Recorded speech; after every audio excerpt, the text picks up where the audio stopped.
Positive test rates have ticked up, going from about 1.7 to about 2%. Obviously, we would prefer to see 0 new cases of COVID, but we know that's just not going to be the case until we have a medical breakthrough like a vaccine. We're closely analyzing the data for trends, but right now we are aware of some small clusters that are associated with gatherings.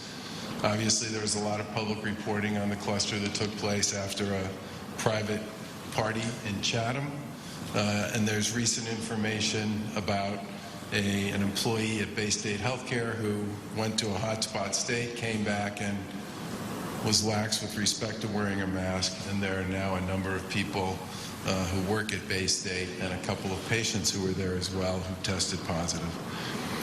Our contact tracing efforts continue to be hard at work to isolate these events as they become available and to make sure that we work hard to ensure that the folks who are affected by this isolate and are supported in that isolation.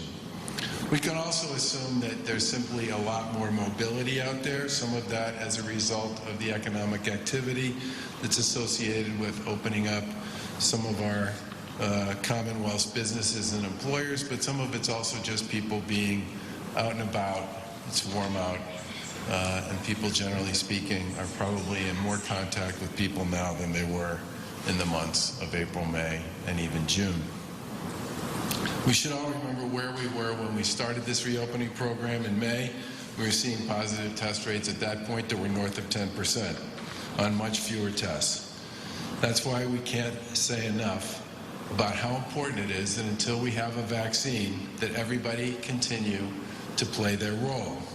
And when we let our guard down, the vaccine will, or the virus will make gains. To repeat that again, if we let our guard down, COVID will take advantage of that, and they will not take, the virus will not take the summer off, and neither can we.